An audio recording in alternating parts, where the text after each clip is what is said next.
বাংলাদেশ নয়, সারা বিশ্বের সবচেয়ে বড় প্রবলেম যেটা সে এএমআর, অ্যান্টিমাইক্রোবিয়াল রেজিস্ট্যান্স।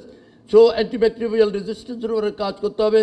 আপনারা যত ডাক্তার আমরা যারা আছি এখন তো ভাই ওই যে মেরুপেনাম ককটেলের মতো ব্যবহার করে গ্রামেও, মানে কিছু হলে বলে যে ভাই আমার কি বিপদ হয়ে যাবে, let us try with meropenem, give a meropenem try. So মেরুপেনামও কিন্তু রেজিস্ট্যান্স হয়ে যাচ্ছে। কোলেস্টিন আর একটা ড্রাগ রয়েছে, সেটা খুব একটা ব্যবহার হচ্ছে না, সেটাও কিন্তু রেজিস্ট্যান্স হচ্ছে।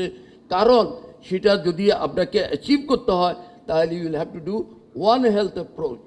আপনার হেলথ নিয়ে লাফালাফি করে তো আমাদের কোনো কিছুই হবে না তাতে। You will have to take care of the animal health, you have to take care of the environment health, you have to take care of the all combined. কারণ জুনোসিসের মাধ্যমে অ্যানিমেল থেকে আমাদের থেকে আসতেছে, এনভায়রনমেন্টাল পলিউশনের জন্য আমাদের অনেক। সো এএমআরকে কনভার্ট করতে হবে এএমএস, অ্যান্টি মাইক্রোবিয়াল সার্ভেলেন্স করতে হবে।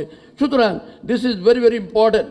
And the other bacteria borne disease, dengue, দেখেন ডেঙ্গিকে আমরা কনভার্ট করতে পারতেছি না। Dengue, chikungunya, Zika virus, malaria হতে আর bacteria borne disease is again a very big problem. আমাদের এই প্রবলেমগুলো সলভ করতে হবে। We are very lucky, 3 oncogenic virus, hepatitis B virus, professor Nazrul Izhar, আমরা তো সেফ ব্লাড ট্রান্সফিউশন আপনাদের জন্য করে দিয়েছি।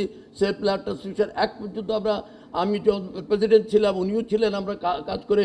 তো সেটাতে হলো কি, হেপাটাইটিস বি প্রফেশনাল ব্লাড ডোনারদের ভিতরে 22% পজিটিভ ছিল, 97, 22% হেপাটাইটিস বি।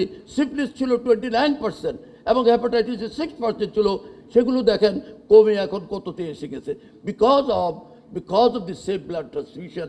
আমরা নীরব, এবং এইচআইভি তো আমাদের পৃথিবীর ভিতরে আমরা একটা মাত্র কান্ট্রি যারা আমরা জীবন দিয়ে কাজ করি এইচআইভির উপরে।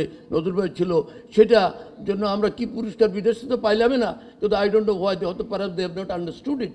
আমরা we have done it. Human papilloma virus vaccine মেয়েদেরকে, like the hepatitis B virus আমরা যখন ইপিআইতে নিয়ে আসছি, অনুরূপভাবে একটু ইপিআইতে নিয়ে এসে মেয়েদেরকে একটা ক্যান্সার থেকে আমরা মুক্ত করতে পারি।